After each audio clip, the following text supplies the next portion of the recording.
How do I find them? How do I find my audience? I don't know where they are. I keep looking around. I don't know what the wave is. I don't know. I don't know where they are. And that's a tough place to be. One of the best ways to actually show up.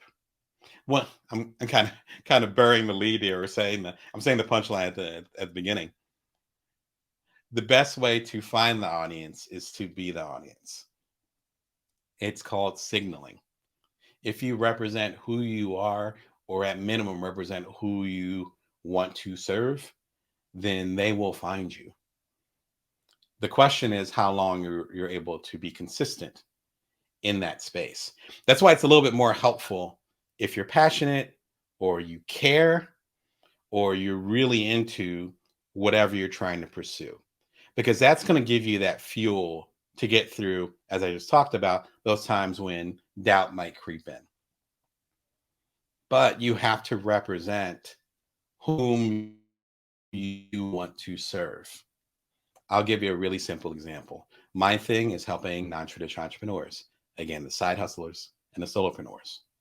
But let's say I had a Rolex watch and I was wearing a super fancy suit. See, I don't even know what the name of super fancy suit.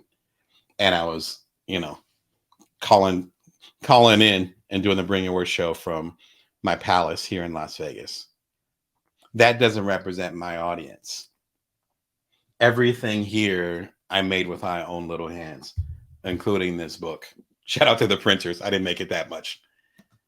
And so I'm representing the people I want to serve. Even this shirt, it's not fancy, but it's homemade. It's from me. It represents me. In that representing me, those of you that rock with that type of idea, that aesthetic, if you want to get fancy about it, are going to recognize that. And you're going to be like, oh, Damon's one of us. Or Damon's where I want to be. So I'm going to rock with him and see what he has to say. I'm just using myself as an example. Apply it to you and your work. How are you signaling to the people that you serve that you are actually there for them? If you're not doing that, there's going to be a certain gap. And that might be, if you're struggling to find an audience, that might be part of the issue, is that there's a gap between how you're showing up and how you're trying to serve the people that you say you want to serve. There's an excellent book that talks about this. As soon as I find a link. I told you there's some storms today, so the weather's getting a little bit weird as far as the technology. By my homie, Nilifer Merchant. Shout out to you, Nilifer. The Power of Onlyness. The link is right below.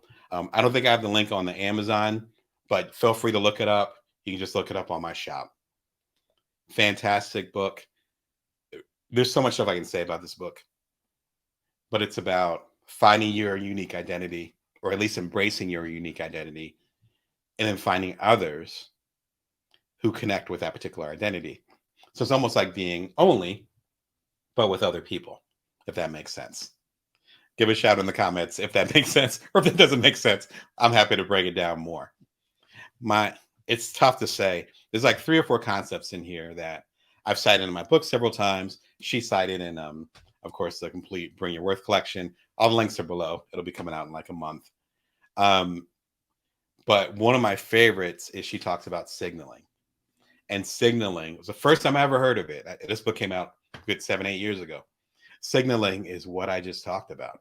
When you say, I'm going to represent a certain idea, a certain aesthetic.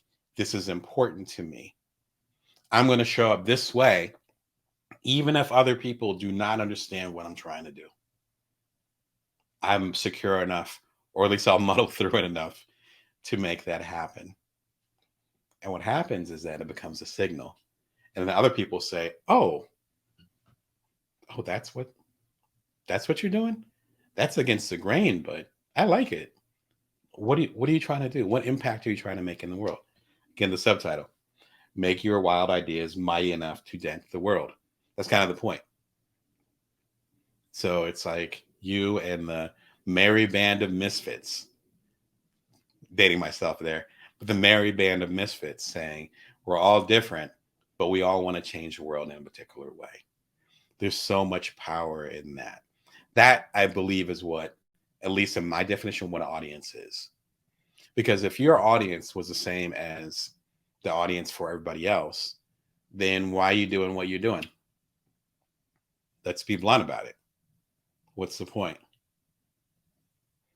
I'm thinking about Northwestern a lot today for some reason, but it was another gem that I got from grad school, and they were saying, don't waste the time. If you're, I did magazine publishing, so if you're writing a magazine article, newspaper, whatever, don't waste the time. Don't waste the words. If you're going to write an article about something, have something to say, make an impact with it. If it's fluff, then what are you doing? It's the same thing here. So it's not just a matter of saying, I want to grow my audience. It's also a matter of saying, I want to grow my audience so this thing can happen.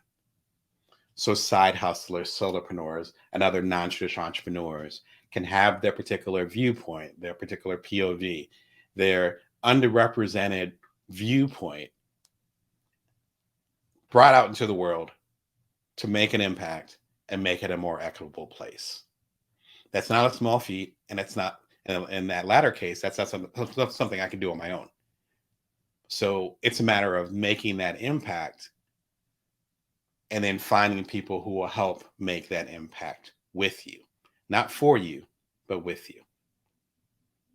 She talks about a lot of that stuff. So shout out to Nilifer. Fantastic book. It stays on my shelf. These books behind me are only a fraction of the books that I own. But the ones on the shelf are the go-tos. This is usually right above my big head, right over here, right next to my grandmother, right above me. So this stays in here. Please check out the book if you have not checked it out already.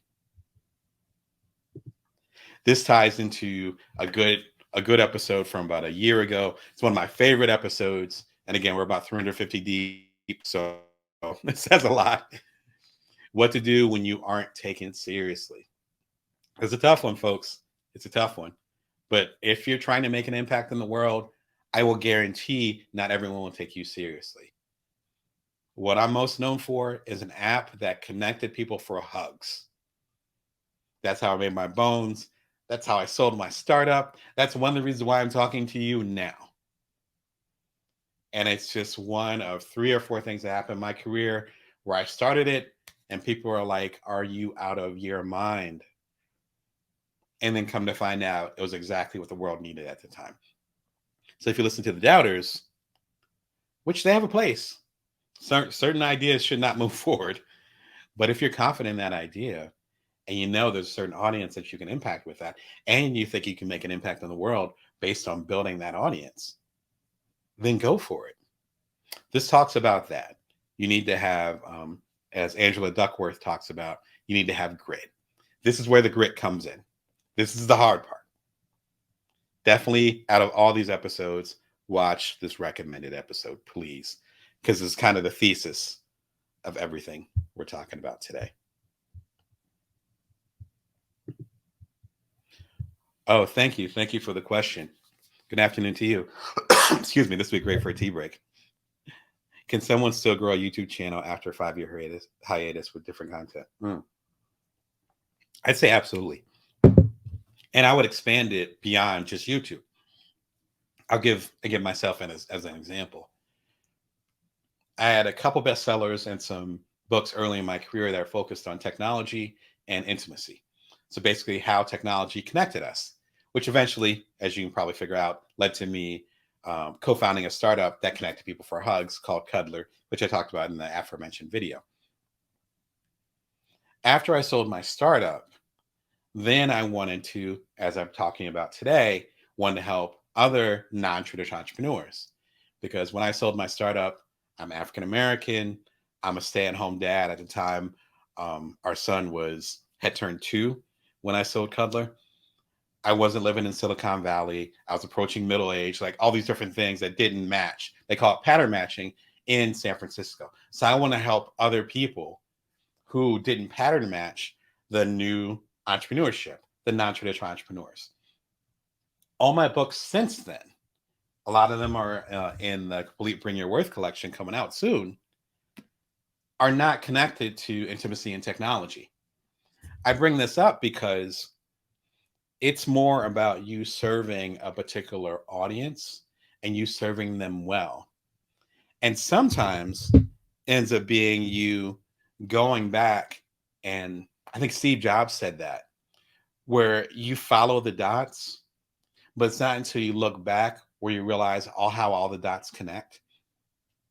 And my work with intimacy and technology isn't too much different than me helping y'all leverage technology and other resources to make an impact on the world now.